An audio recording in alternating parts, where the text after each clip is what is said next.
Welcome to the Unitarian Universalist Church in Eugene. My name is Chris Olson. I'm the worship associate today. I use she, her pronouns. If today is your first time with us, we'd love to get to know you. Right after service, you're invited to the welcome room, which is located in the south entrance of the building. If you're online, there's a link to our visitor form being dropped into chat right now. As you enter this sanctuary, at any point during the service, you may write your joys or sorrows in the book right here at this table, light a candle, or place a stone in the water. Those joining from home can write their prayers of joy and sorrow into the Zoom chat, which will be open until the sermon begins. And during the week, anyone can go to the pastoral care portal on our website to let our ministers know if you need some support.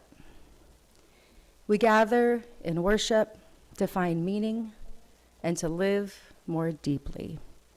Worship creates connections within, among, and beyond us, calling us to our better selves, calling us to live with wisdom and compassion. Whoever you are, whomever you love, whatever your image of the holy, we are glad you are here. I would like to invite up today Birdie and Lana to light the chalice. We light the chalice, a symbol of our Unitarian Universalist faith, with words attributed to Kalidasa, who lived in the 5th century. He was an ancient poet and playwright in India and is considered the greatest of the Sanskrit dramatists. Look to this day, for it is life, the very life of life. In its brief course lie all the verities and realities of your existence, the bliss of growth, the glory of action, the splendor of beauty, for yesterday is but a dream, and tomorrow is only a vision. But today, well lived, makes every yesterday a dream of happiness, and every tomorrow a vision of hope. Look well, therefore, to this day. And now let us say together the words of our mission, which affirm our shared purpose. Empowered by love, we transform ourselves and serve our world. Good Sunday morning, everyone. My name is Jen Youngsun Rue, and I use the pronouns she and her. I serve this congregation as its settled minister, and I'm very happy to see all of you here today, and also all the people joining from Zoom. Hello. Wow, this summer has been so busy. I kind of thought that maybe the summer would bring a time of rest, but actually, we spent pretty much the whole summer making plans for the new year, right? And the new year traditionally starts with water communion. It's our annual ingathering service, and this year it's going to be on Sunday, September the 11th.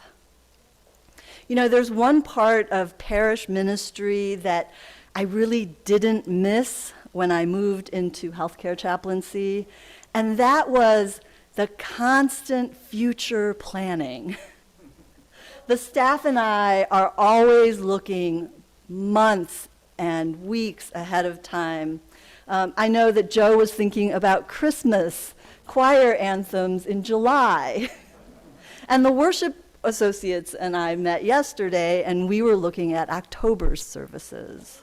So I feel like I'm constantly looking to the future, making plans, setting things in motion for a date that's not even promised to me.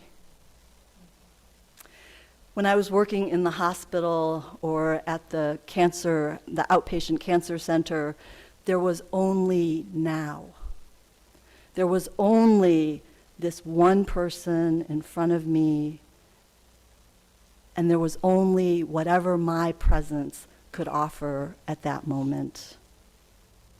And while I still do have some experiences like that, especially when I'm meeting one-on-one with you all, there is just a lot of motion, forward motion, and I really could use a reminder about dwelling in the present moment instead of tumbling headlong into the next. And I'm wondering and guessing that maybe a few of you might also need a gentle reminder about being here now. So come, let us attend to whatever reveals itself in the here and now. Come, let us worship together. Good morning. My name is Ryan Doppelmayr. My pronouns are she and her. And usually I have a story to share with you. I don't have a story today, but instead I'm going to share with you a moving meditation. We're not going to come up and sit on the carpet squares. Right now, for a minute, stay in your seats. But I will have some folks join me in just a minute. But first, I'm guessing a lot of us have tried to meditate before. You raise your hand if you've given that a try, maybe even just once. Yeah, a lot of us.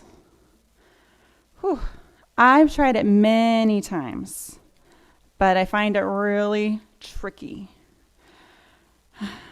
And I think it can be a little helpful to understand why meditating can be a helpful thing to try and give us some peace. So I have a glitter jar here to help me explain it. All right. So when we wake up in the morning, peaceful, hopefully well rested, we wake with a fresh new day with a clear mind. Okay? But before long, thoughts start popping in there. I wonder how the weather's going to be today. How many days now before school starts? I wonder who my new teacher is going to be. I really hope I have some friends in my class. And then you get some feelings to kind of add in there. Ooh, it feels a little chilly this morning. Ugh, I'm starving. I need breakfast right now. Ugh, still grumpy about that name my brother called me yesterday. Then urges to do things start to join in too. Ooh, pancakes for breakfast. I love pancakes. I'm going to eat all of them. Ugh, my brother still thinks he's so funny. I'm just going to reach out and give him a shove. And before long, everything is crowding our brains and bodies, and it's really hard to think clearly. But meditating can help still our mind and calm our bodies to help us have a little peace and focus on the right now. So we're going to give that a try.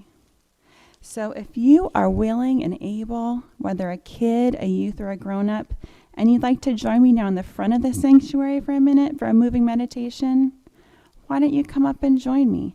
Those of you on Zoom, you are welcome to get up and move in your home or close your eyes and imagine you're with us too.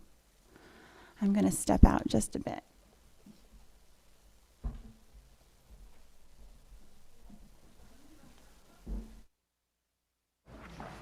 Okay. I'm going to give this a try. Augie's brave. He's ready for it. Okay. When we meditate, we are in our bodies and our feelings right now.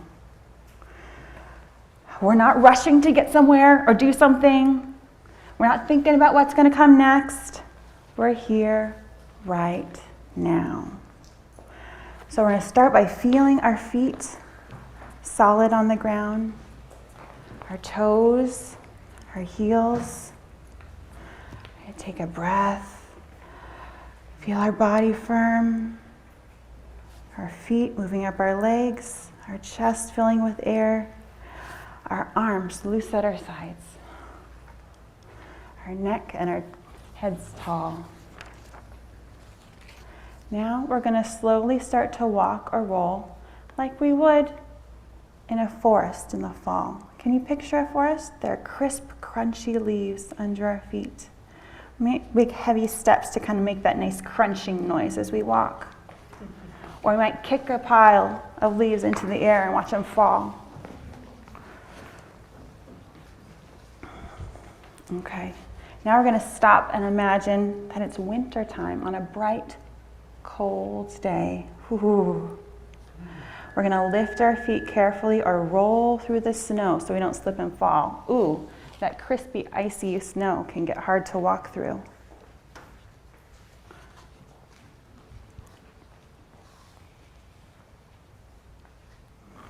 And now,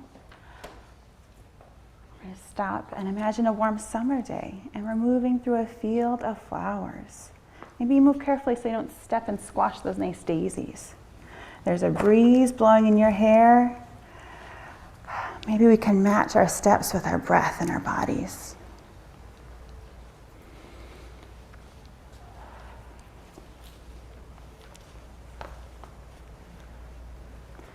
Okay. I want to thank you for being with me here right now. Now that you're all warmed up for meditation, we'll move into our loving kindness meditation.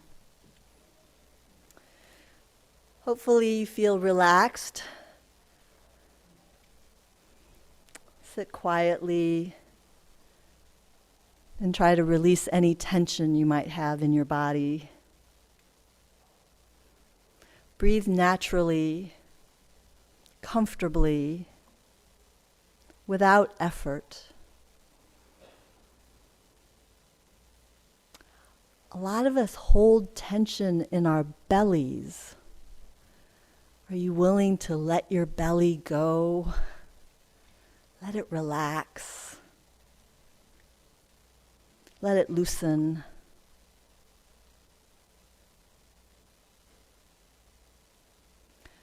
To love, first of all, calls us to accept ourselves exactly the way we are.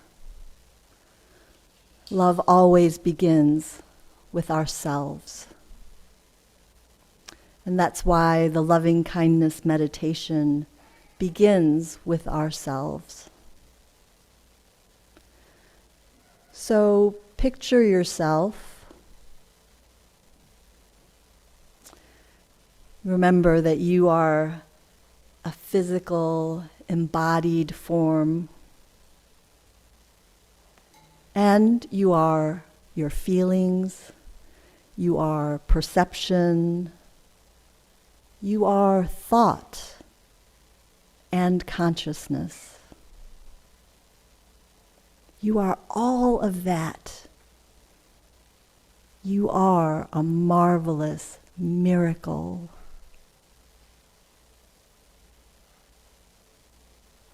When you're ready, smile to yourself and say to yourself, may I be peaceful, happy, and light in body and spirit. May I be safe and free from injury. May I be free from anger, affliction, fear, and anxiety.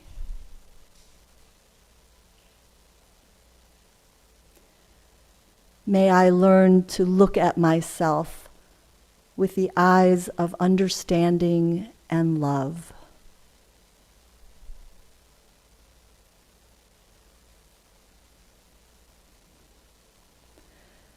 Now think about the people who are closest to you, the ones who are easy to love and care for. They may be sitting right next to you today, or they may be in another part of this hall, or halfway around the world.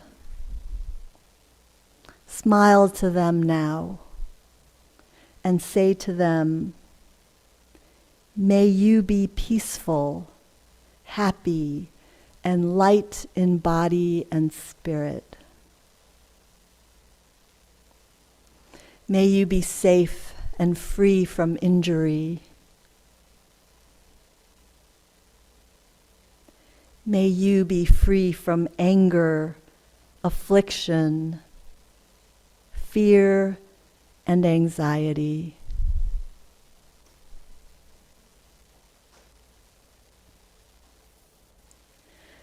Now expand this loving kindness that you have been cultivating. Expand that to strangers.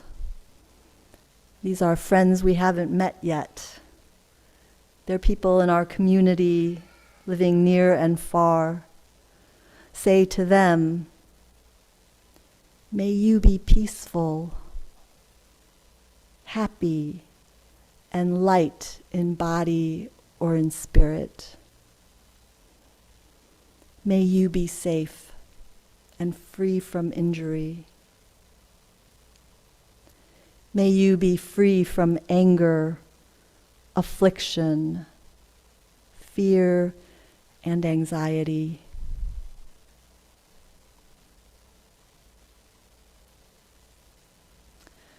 And finally, extend that loving kindness to those you don't like very much.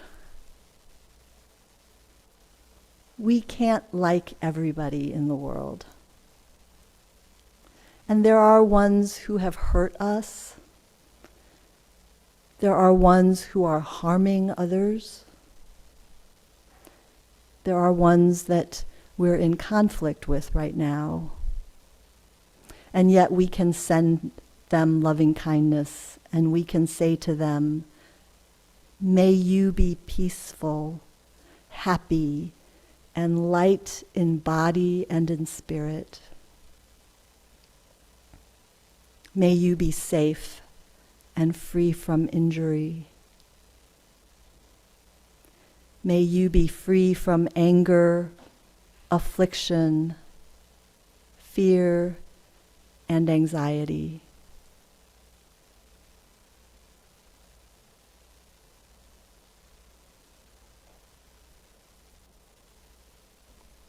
Amen. Blessed be.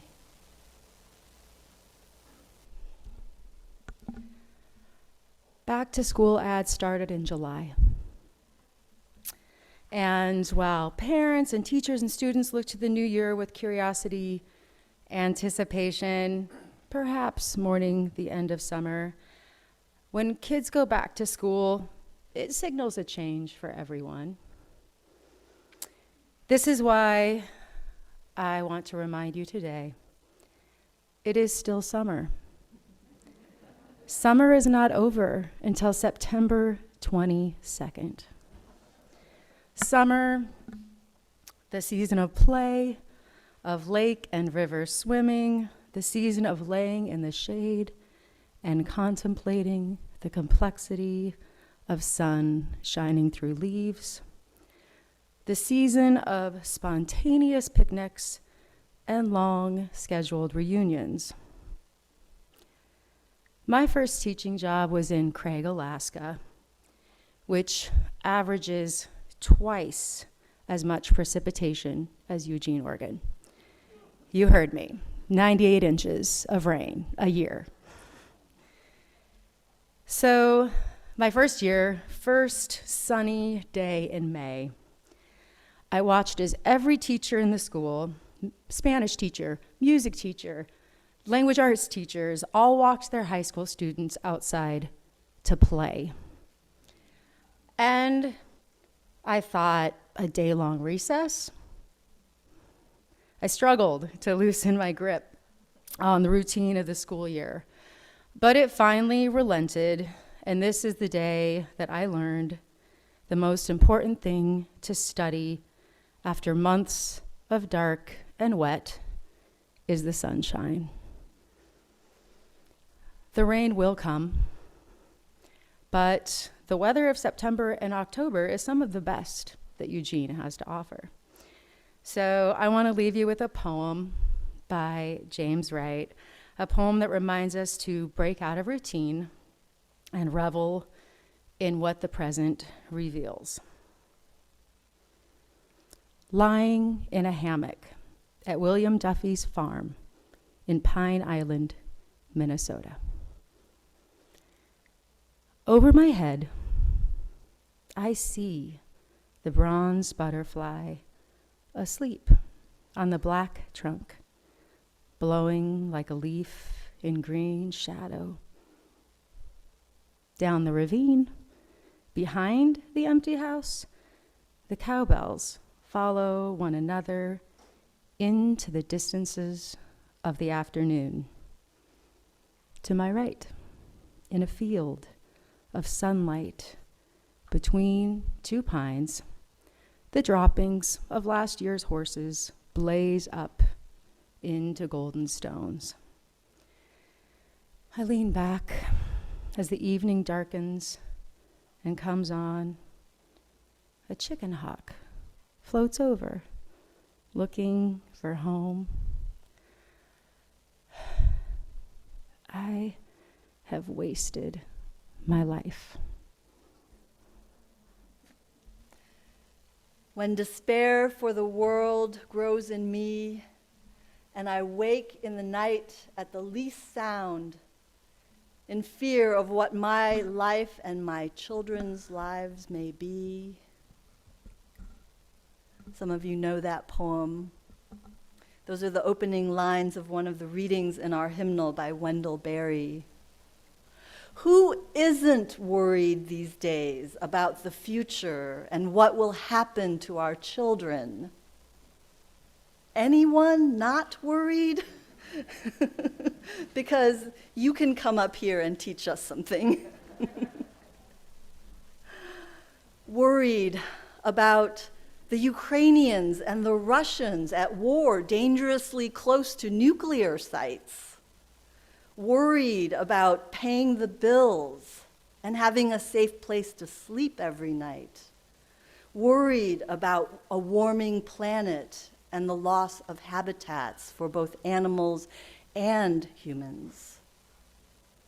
How is it possible then to talk about attending to the present moment when for many of us the present moment feels intolerable? So intolerable that running away from the present, numbing ourselves with wine and weed and pills, escaping to virtual worlds of fantasy football and video games, now that seems like a reasonable and practical response to our anxiety, right? And yet, isn't the root of suffering, according to the Buddhist teachings, this very running away? Being attached to our desire that life should be different than the way it actually is. Isn't that what they teach us is the root of real suffering? The poem continues. It's the author's remedy when he worries. I go and lie down where the wood drake rests in his beauty on the water, and the great heron feeds.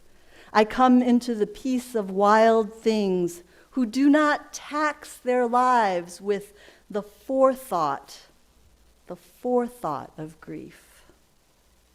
I come into the presence of still water,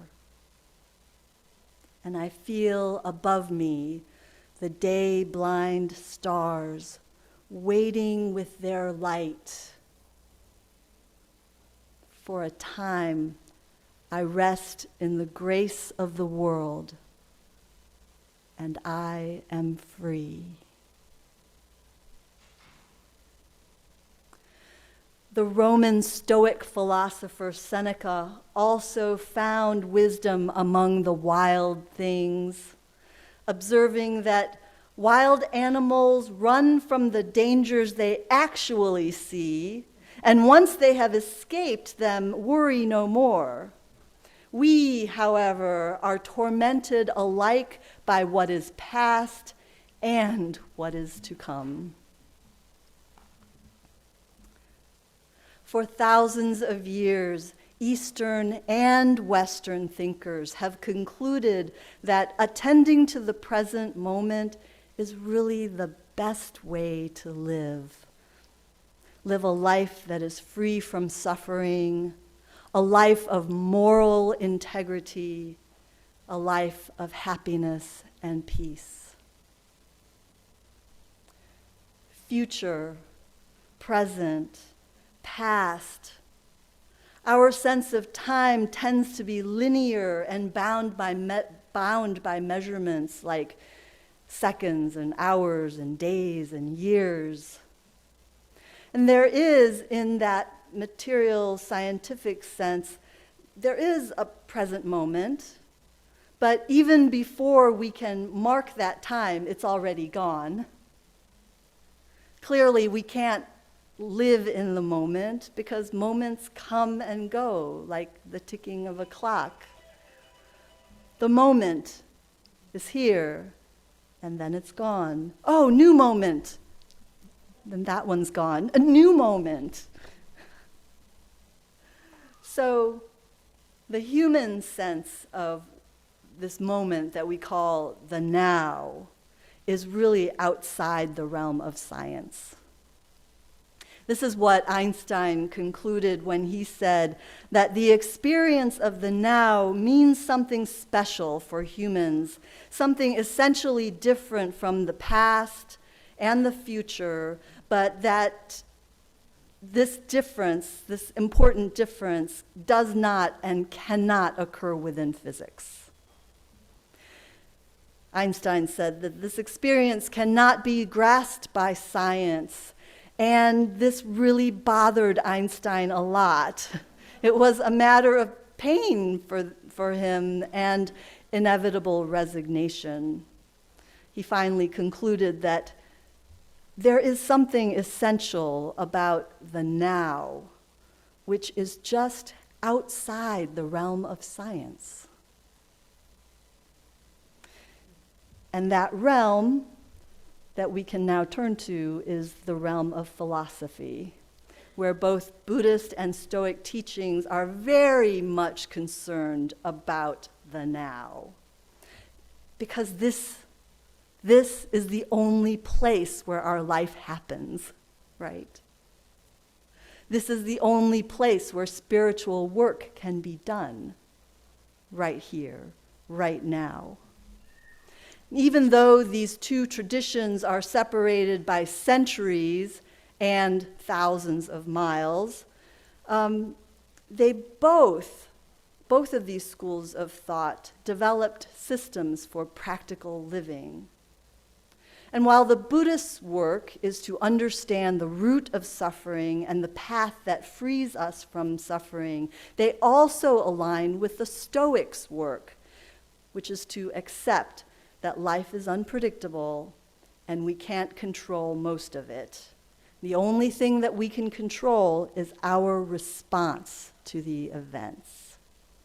All we can control is our thoughts, our actions, our speech. Now, all of those actions, of course, take place in the present moment. And this is where, as Marcus Aurelius wrote, you only live in the present, this fleeting moment. The rest of your life is already gone and not yet revealed. The Buddhist canon reveals a similar piece of advice. You shouldn't chase after the past or place expectations on the future. What is past is left behind, and the future is yet unreached. So I imagine that some of you are saying, well, yeah, that's so simplistic and logical. Of course, the past is past and the future is yet to be revealed. And of course, this present moment is the only time in which we can live. These ancient teachings have become really popular these days. John Kabat-Zinn, for example, brought the practice of mindfulness from Eastern philosophy to Western medical systems. And so now MBSR, mindfulness-based stress reduction, is a science-backed system that has brought relief to many people suffering from anxiety and depression and even chronic pain. You can find lots and lots of support for mindfulness practices and calls for living in the moment on the internet. But you know, so much of it is really a watered-down version of this philosophy that one writer calls McMindfulness. Living in the present moment, you know, it kind of has this very blissful attitude. And it doesn't have to incorporate like sitting on top of a mountain in a perfect lotus pose and being perfectly still with no thoughts of the past and no worries for the future. This image fits really nicely on an Instagram post, I know, but it doesn't acknowledge the fact that, of course, we are historical beings. We have a rich and complicated past, as well as a future in front of us. So there are lots of different ways to practice mindfulness that don't involve stillness and silence. Ryan did a great job with the youth teaching us that you don't have to just sit in perfect stillness. There's so much more to mindfulness practice than that. And I'm going to describe 4 of them today. So the first is focus your attention. The second is find pleasure. The third one is make meaning. And the fourth is take action.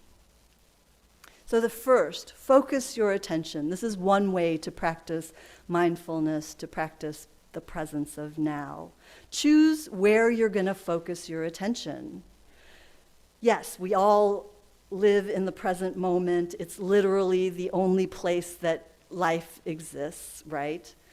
But have you had this experience of your body is here, but your mind has traveled, and then several minutes go by and you're like, oh, where was I? Hopefully that didn't happen while you were operating heavy machinery or driving a vehicle, but that has happened to me too. You know, like, wait a minute, I'm here, but the last time I was paying attention, I was like a mile away. That's not good. Sometimes, you know, I'll be reading a book, and then I'll think about other things, and my eyes keep reading, but my brain isn't reading. It's like, how did I get to that page? Then I have to flip back. So, the first way of practicing mindfulness is to just make a choice about what you want to focus on. So, right now, for the next 10 minutes, I am focused on this sermon. And I'm making a choice. Like, this is what I'm doing right now. And maybe later, when you're riding your bicycle back home, maybe you could make a choice to say, on my 20-minute ride home, I am going to just focus on riding my bicycle. So, making a choice. Second practice is to find pleasure, find joy and delight in this moment. This is what Chris's reading was about, right? But you don't have to go all the way to William Duffy's farm in Pine Island, Minnesota. You can find this anywhere. My first meditation practice many, many decades ago was to wash my dishes mindfully and just revel in the soapiness and the bubbles and the warmth of the water and my gratitude for just having dishes and water in the first place. There is so much joy that you can find in simple things like that. If you've ever done a chocolate meditation, if you like chocolate, you put like a Hershey's Kiss in your mouth, and you let it melt very slowly while really tasting and feeling that whole sensation. So lots of ways to incorporate joy and pleasure in a mindful moment. The third way to attend to the now is to make meaning and sense out of your life. The Pali word for mindfulness can be translated as remembering or recollecting yourself. To remember or to recollect is a mindful practice that returns you to your essence, returns you to your true self. And so you can do this through sitting meditation, walking meditation, writing poetry, journaling, or talking with a trusted conversation partner. This third way of practicing calls us to be willing to feel all the feelings that naturally rise up when we do things like this. And then use the power of our mind to examine and question. When those feelings and thoughts come up, we have to be willing to ask, what is the nature of this thought? Is it real? Is it true? Is it helpful? Is it kind? One way to, I would actually put my weekly sessions with my mental health provider in this category of practice. So I see a counselor on a regular basis because I know that if I don't practice recollecting myself and making meaning of all the experiences that I have in that week, I'm not going to be able to serve others well. One way to practice this third way of meaning making is to flip through an old photo album. Reflect on your life. Notice, though, while you're doing it, where does your body tense up? Notice the thoughts that rise as you flip through the pictures. Notice connections that you hadn't seen before. And always, always notice the quality of your breathing. Are you breathing from here? Are you breathing from down here? Notice the sensations in your body. The fourth and final practice of mindful attention to the now is choosing how we're going to act, what we will say, how we're going to say it. This is the eightfold path, right? That teaches right action, right speech, right work, right effort, etc. So I wonder if any of you ever feel like there's a great big dog on the end of a leash just dragging you through life. Like there's no choice about where your mind goes or what your thoughts are or what your actions even are, because there's this big dog leading you and pulling you through life. And then wherever the dog goes, that's where your mind goes, and where your mind goes, that's where your actions go, right? So in daily life, this can look like flipping the bird to someone who cuts you off in traffic. It can sound like raised voices when someone pushes your buttons and there isn't enough time to exercise any choice. It's just boom, boom, boom, right? Words come out before you can stop them. Now I know that those of us who suffer from PTSD and other mental health situations may not have as much choice in these situations as others. But still, this practice of slowing down and allowing some space and time between the stimulus and the response can really help everyone to live a more peaceful life. Why why does it seem like we're always rushing toward the future? Why does it always feel like we're trying to get somewhere, and then when we get there, we want to go somewhere else?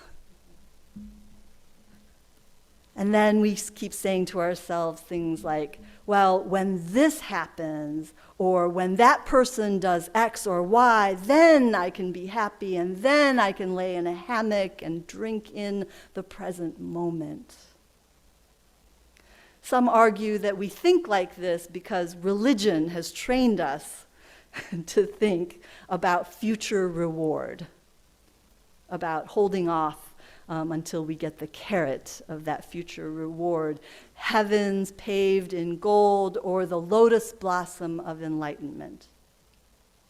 But we are Unitarian Universalists, and we don't have a strong sense of future reward. We are better suited to realizing that we already dwell in the middle of the lotus blossom, that its petals expand out into the cosmos, and that life radiates from this center. And so there is no other place, and there is no other time.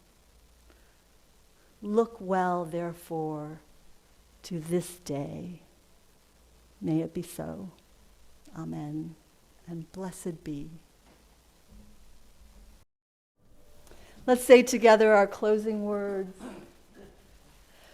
We extinguish this flame, but not the light of truth, the warmth of community, or the fire of commitment. These we carry in our hearts until we are together again. And now, friends, as you move into your day and into this brand new week, may you find a path deeper into the now. Go in peace, everyone. Go in love.